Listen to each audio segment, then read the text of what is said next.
You're listening to Simon Scriver's amazingly ultimate fundraising superstar podcast, talking all things fundraising, charities, nonprofits, and more.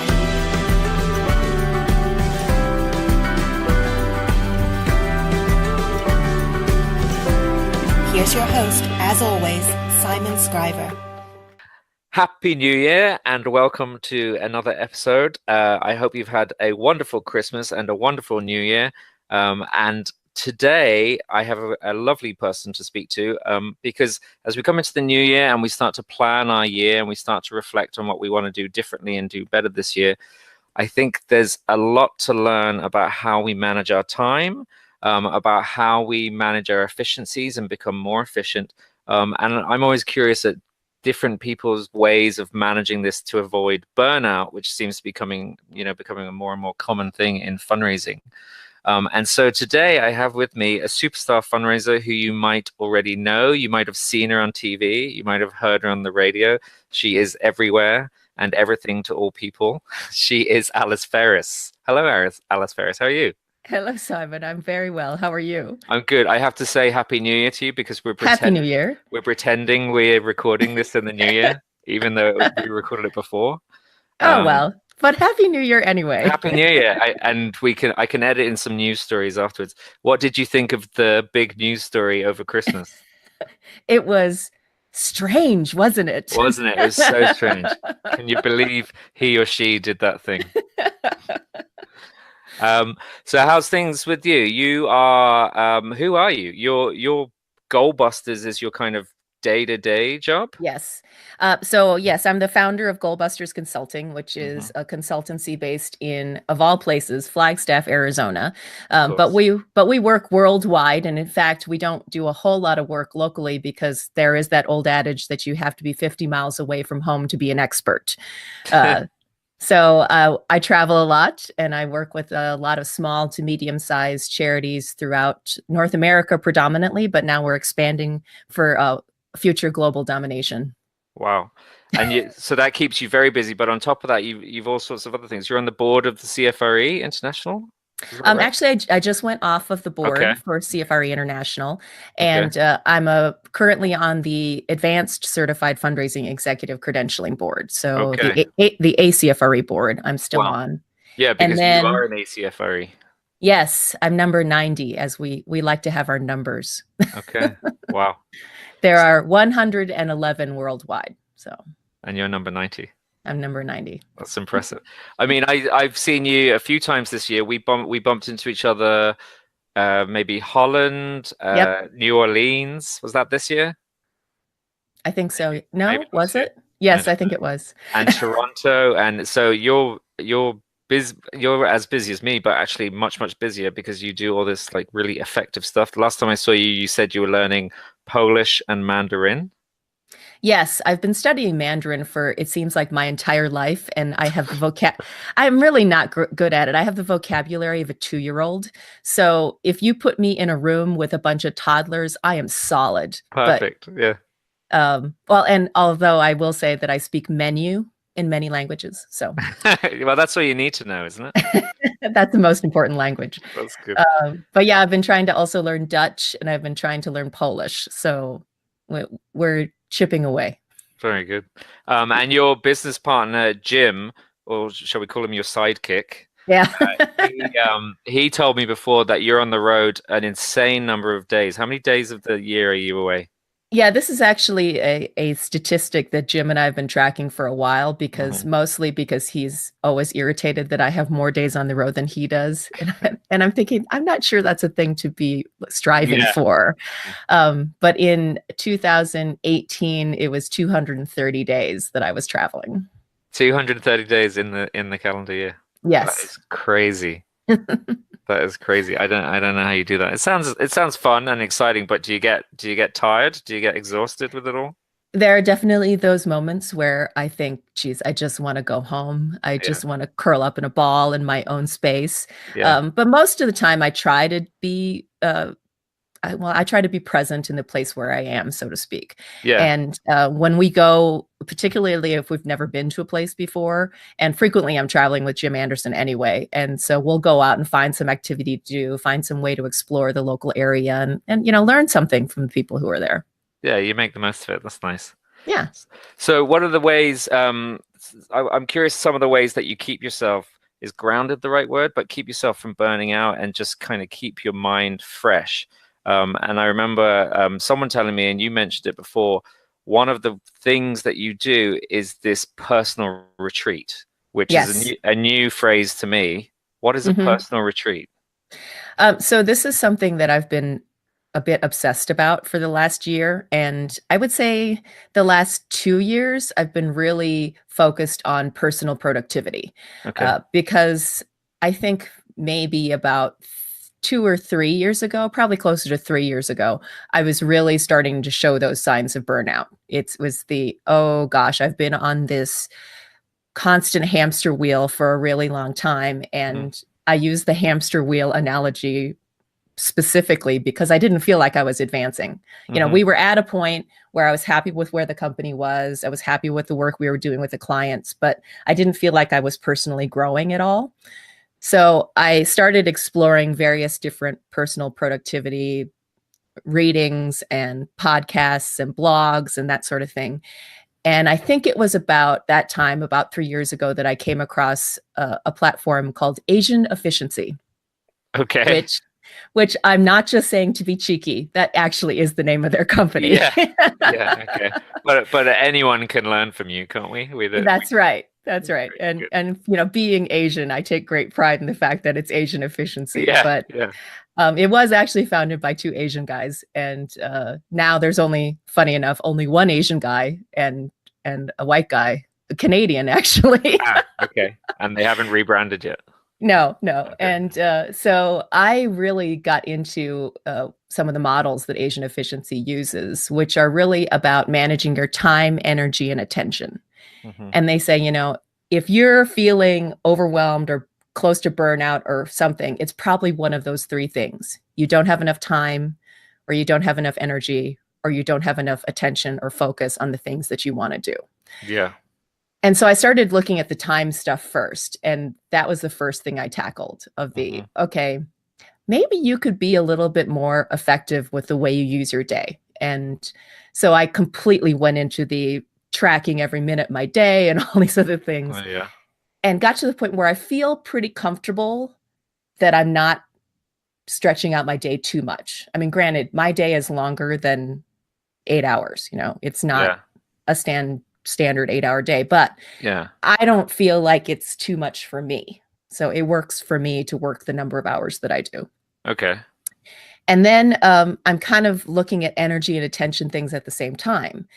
But one of the things that they suggested was this thing to really focus in your attention on the things that are going to move the needle, move you forward on the track, so to speak. And one of the tools was this idea of a personal retreat. And they introduced it on a podcast. And I remember I was in the car and I had to re-listen to it later because there were so many notes I wanted to take. It's like, okay, you can't take notes in the car, you're driving. Yeah.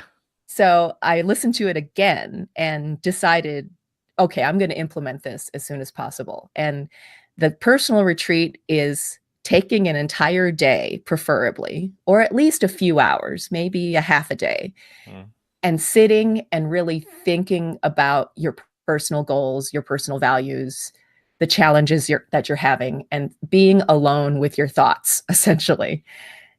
And I thought, this is fantastic because I'm going to have an opportunity to really dive into what my own goals are, and come up with a plan at the end of the retreat. So that's it in a nutshell. That kind of scares me a little bit, being alone with my thoughts. That's the best thing for me, maybe, but and so you've done this, you've tried this. Yes. And what does it look like? Are you sitting in like an empty room, or are you in the dark, or do you where do you do this? Yes. So the first time I did it, it was I think meant to be that I would do this retreat that month, because we were planning to be on site with a client. And by various reasons, we had to be there a day early because Jim had some appointments and I didn't. And so under normal circumstances, I would have filled the entire day with new client meetings and all this other stuff. But then I said, no, pause, hit reset. You are going to take this found day and make it your first personal retreat. So I was in a hotel room and I logged off of the Wi-Fi. I put do not disturb on my door and turned off the television. And I told myself, you are going to sit here. Now, granted, I had my computer open because I'm doing some of the personal retreat stuff on computer. I did it all in, actually, I did it all in Evernote.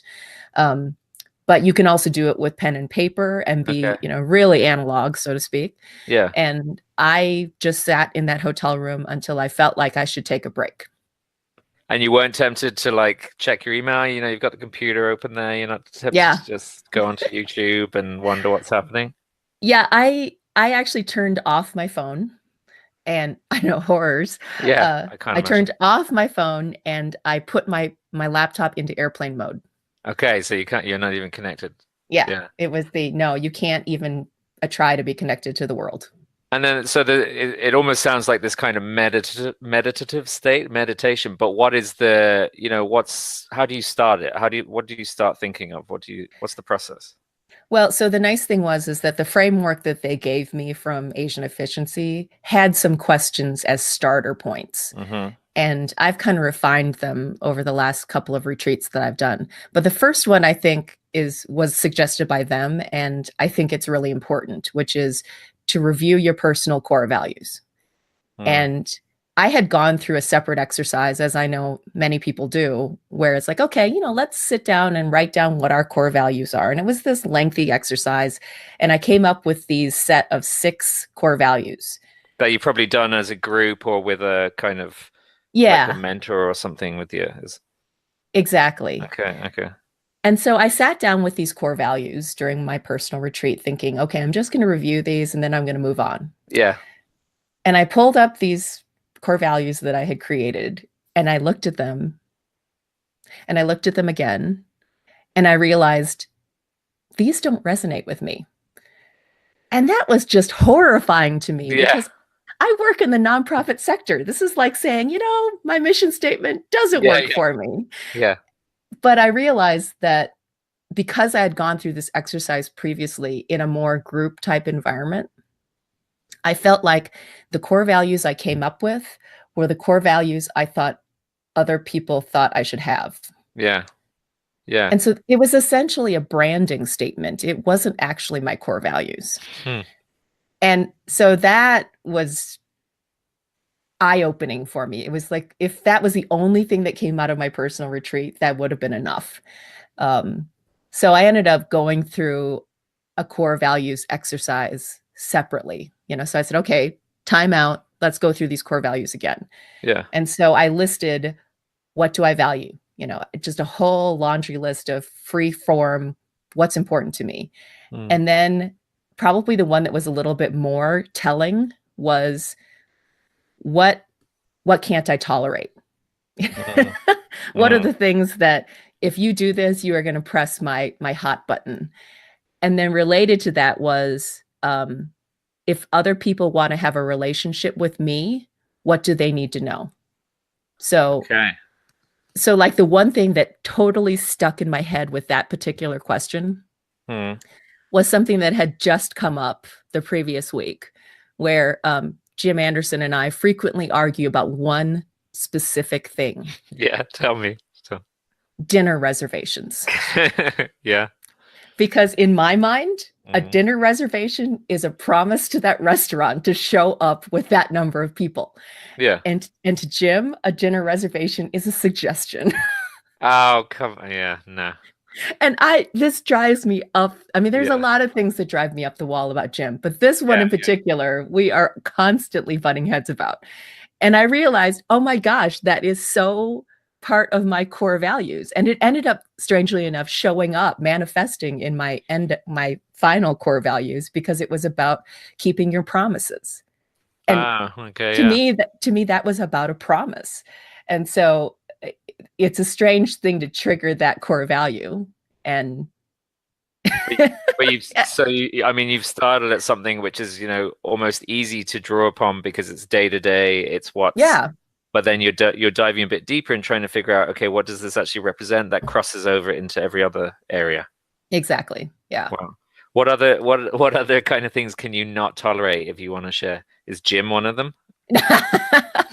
No. As much as I complain about it, I often call him the older brother I never wanted. Yeah. But no, he's family, so we're good. But things like the one thing that started to come up in terms of things that I can't tolerate and things that people have to know about me is that one thing that kept coming back to me is that I err on the side of trusting people, which doesn't always work for me, but is something that you can see as a strength or a weakness.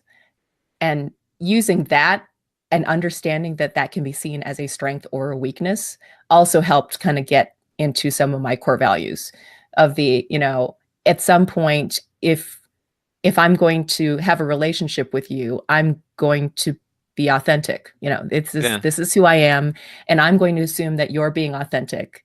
Yeah. And I'm not going to assume that you're trying to trick me or trying to fool me.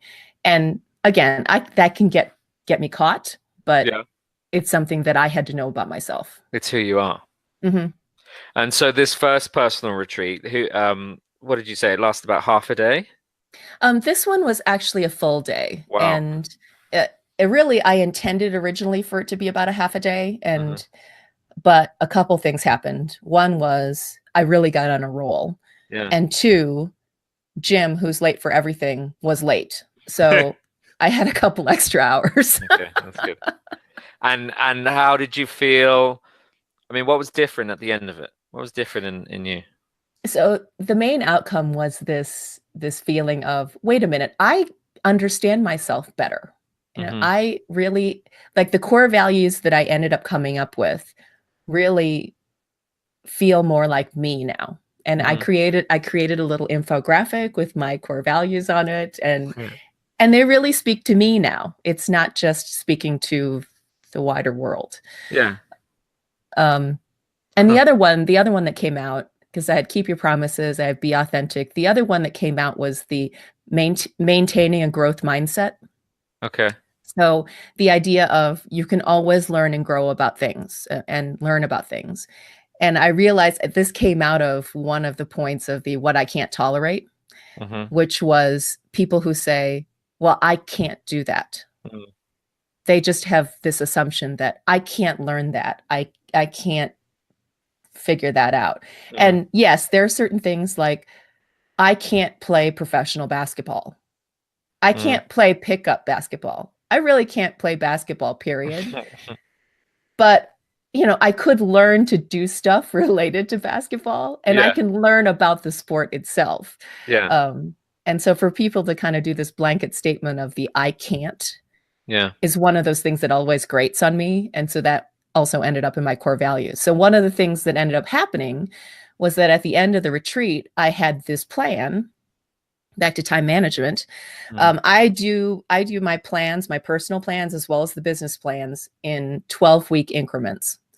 And so I came out of it with a new 12-week plan on focusing on some of those growth mindset things of the how can I learn and grow in the next 12 weeks. Wow, that's really interesting. I mean, I think that's great and I'd agree with that idea that you can't do it. I mean, you can't be a professional basketball player, but you could go out right now and play basketball. It just it's kind of the standard you hold yourself to. Last time I saw you was in Toronto, and one of the things I was speaking about was personal brand in one of my sessions, and we got onto talking about most people want to write a book, or they want to start a podcast, or they want to create something. And these days it's so easy to do that stuff. I was showing the example of my son who has a book on Amazon now. He's 7 years old. And that's awesome. And with podcasts, it's like, as you can see, any asshole can start a podcast. Like you could actually decide to do something, and within 24 hours it's out there. sure, it doesn't mean anyone listens or anyone reads, but this satisfaction of actually doing it and creating it and starting it or even finishing it, that's something that anyone can achieve. Mm-hmm. So I think there's sometimes there's a perfectionist in us, isn't there, that we don't start it because we don't think we can do it perfectly. Oh yeah, and that's actually one of my statements that I say over and over and over to the point of annoying my coworkers. Done is better than perfect.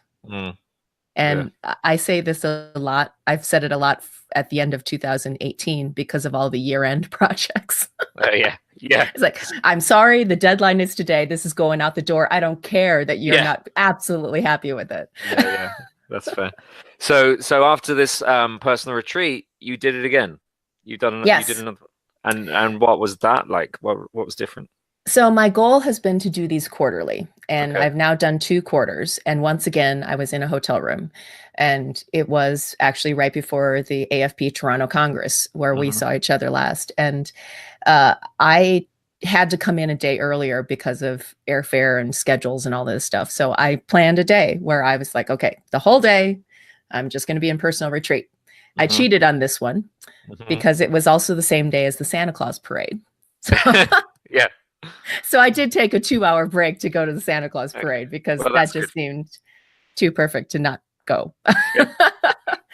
But this one was very different because I think partially the first one, because it was so focused on core values, I came out of it feeling very empowered and very reaffirmed of yes, this is me, this is who I am. Great.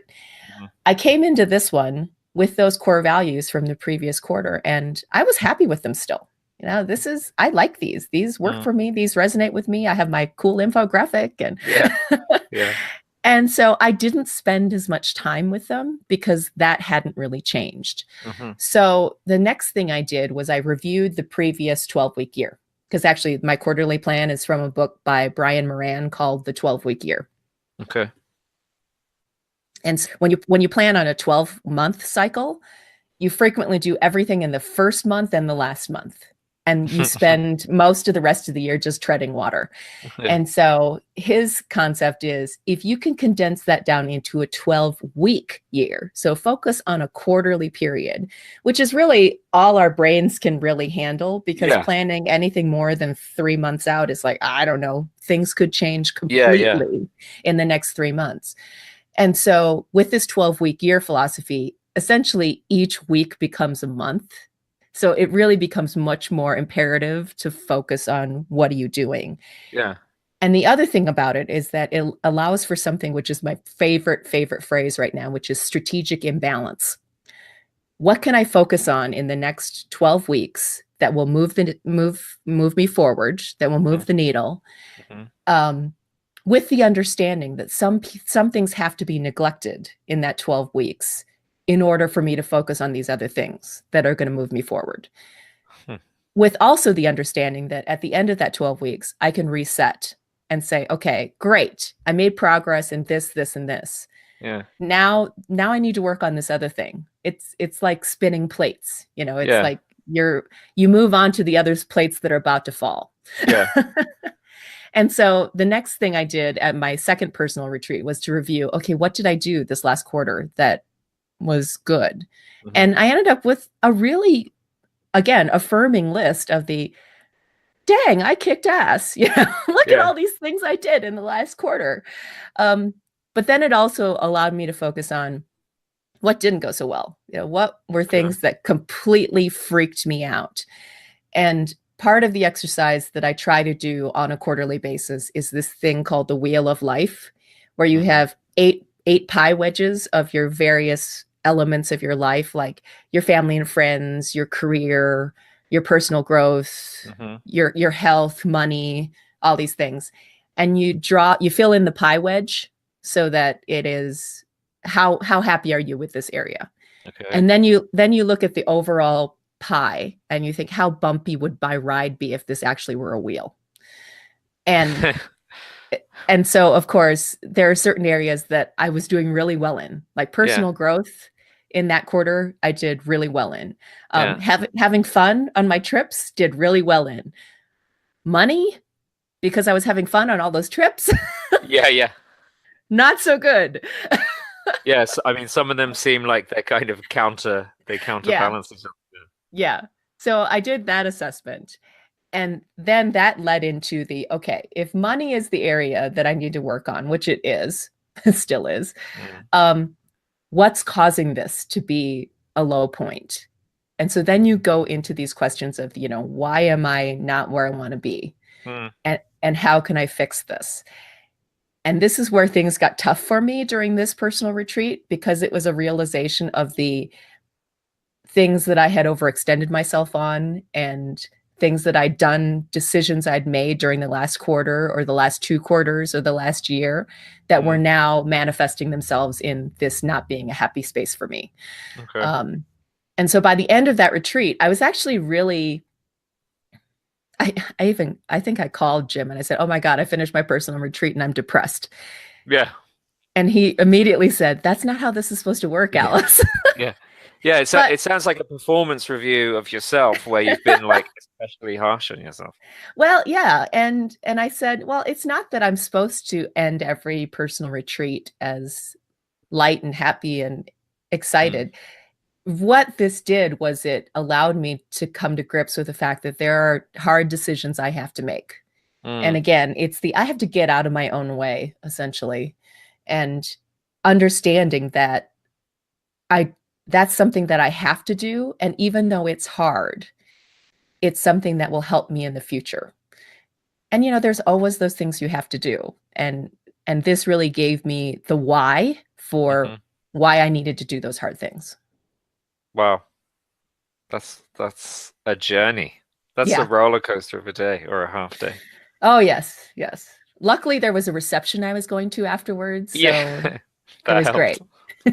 So I mean, this is like a religion for you now, is it? Is this something you're going to do every quarter? This is something you want to try and stick to? I think so. And one of the things that I think has worked for me is that at the end of every retreat, so now granted, I've only done them twice, but at the end of the retreat, I schedule the next retreat. And I block it out on the calendar, and that is as much an appointment as anything else. The challenge I have this time is that the date I selected for my personal retreat, which will be in February, is not a date when I'm scheduled to be traveling. So part of my challenge this next time around will be, can I do this without locking myself in a hotel room? Yeah. And the solution may be that I go and lock myself in a hotel room, but we'll see. I haven't figured that out yet. I mean, God, there's so many distractions at home, isn't there? Like, it's just so easy to be pulled in. Oh yeah, absolutely. The number of loads of laundry I do when I'm working from home is just really not acceptable. Yeah, I mean, I find I can't even. I mean, I'm trying to get better at like switching off. I mean, this year, it's not as organized as you, but I've been really trying to like reflect on myself, and I stopped using social media, or I have someone doing my social media for me now, because I found that was just draining me and making me feel horrible. But in terms of actually like carving out time where I just sit there with no phone, no Wi-Fi, my son's not around, none of this, it's very hard. It's very hard. Why is that? Does it feel like a waste of time, the idea of it? Well, I think I was a little reluctant to do it at first. It really, it took this podcast and listening to it the second time to really kind of get my attention and say, oh, wait, this really could help me and help me focus. It's because there's always so many things that you think are more important than sitting and thinking. Yeah. And it's back to the Eisenhower matrix. So the matrix of urgent versus not urgent, and important versus not important. And where all those things intersect, you're supposed to put your stuff with, all the effectiveness protocols. And we make the mistake on a regular basis, and I know I make this mistake all the time, of focusing on the urgent and important. But you think, oh, of course you would do the urgent and important because it needs to happen right now and it's important. Yeah. But what we should be focusing on first is the important but not urgent, because those are the things that are going to really transform things. Yeah. Like, think about it from the nonprofit perspective if we are constantly focusing on making payroll, that's important and urgent. You have to pay people in order Yeah. to do your mission. But if you're not spending time thinking about the important things of the what's our long-term vision, what would happen if this cause that we're trying to prevent went away, you know, those kinds of questions are the important ones, but they're not urgent. So we never deal with them until like once every 3 years you hire a consultant to do strategic planning for you. And that's not the way to deal with it. It's the spending time on a regular basis of thinking, what are those non-urgent things that really are important to me? And that was the switch that flipped in my head of the no, spending some time thinking about my own plans and my own productivity, my own goals. That's important stuff. No, it's not urgent, but it is important. So, I mean, anyone coming into this 2019 who feels like, you know, last year they were on that hamster wheel or chasing their tail or just, you know, I mean, for most fundraisers, I think it feels nonstop. Our targets are limitless and we could always be doing more. I mean, so your approach, say you were mentoring everyone listening to this podcast, is to create that space, create that time to just, reflect? Yeah. And I think for the other piece that I've told people, because I know there's a couple people that have actually implemented the personal retreat since I've talked to them about it. Yeah. And my session in Toronto, actually twice, I presented this in Toronto, was about this personal retreat. Okay. And the thing that has kind of come out of it was, you know, what's going to go wrong in 4 hours that isn't already going to go wrong anyway? So, you know, it's not like you can all of a sudden you being gone for 4 hours, 4 to 8 hours, the entire world is not going to fall apart. Yeah. And so using that kind of perspective, I know that's a bit sarcastic, but well, it's funny. It makes it easier.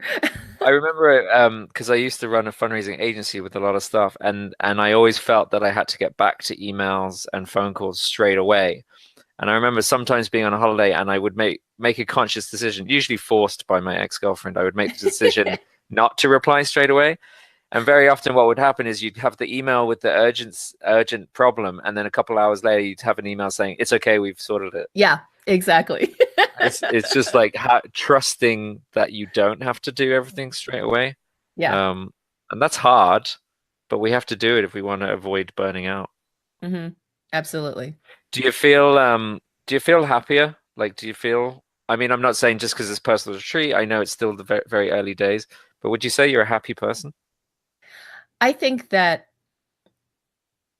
in many respects, I'm just generally an optimistic person. Yeah. And I think this whole process, this whole journey over the last 3 years has really made me feel less overwhelmed.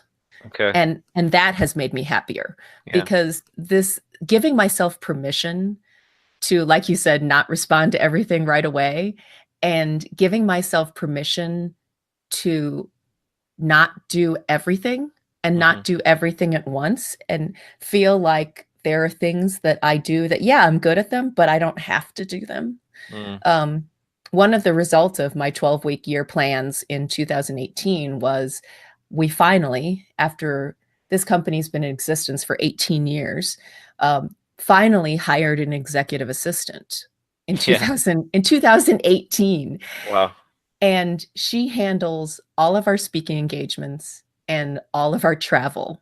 Okay. And just doing that, I felt so much lighter. And that was part of the result of this self-reflection and the process of letting go of some things. Yeah. And I think in the nonprofit sector, we have this tendency to hold on to everything. Yeah, yeah. Because in many respects, we've cultivated this scarcity mentality of we never have enough people, we never have enough resources. Doesn't matter what size organization you are, you don't have enough. And I'm going to say right now, it's true. You don't have enough. You deserve more. You should have more. However, there are some things you just have to let go. And if you let go of those things, you can redirect your time, energy, and attention to things that are going to be more productive for you. And so having the ability to shift that in my head over the last 3 years has made me happier and has made me realize that I can accomplish far more if I don't feel like I have to do everything. Wow. Yeah, I like that. I love that. That's great. All right. No, that's really good. And I'm looking forward to seeing you again and hearing how things develop and what happens on the next personal retreat. It almost feels like, one of these drug binges or mescaline, peyote out in the Arizona desert where you have this revelation about your life. So I'm looking forward to hearing how each one goes for you.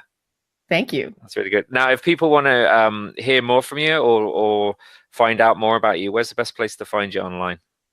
Well, all of my social media handles are Alice Ferris, ALICEFERRIS, or you can find us on GoalBusters.net.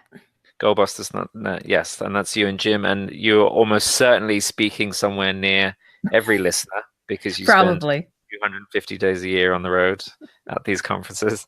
But that's great. No, okay, GoalBusters.net and then at Alice Ferris everywhere else. Yep. That's brilliant. All right, Alice, thank you very much for your time. Happy fake New Year once again. I hope Thanks, you Simon. have a happy and productive 2019. Thank you. You as well. Take care. You've been listening to Simon Scriver's Amazingly Ultimate Fundraising Superstar podcast. Don't forget to subscribe and head over to changefundraising.com to learn more or get in touch with Simon. Or don't. Whatever. You're big enough to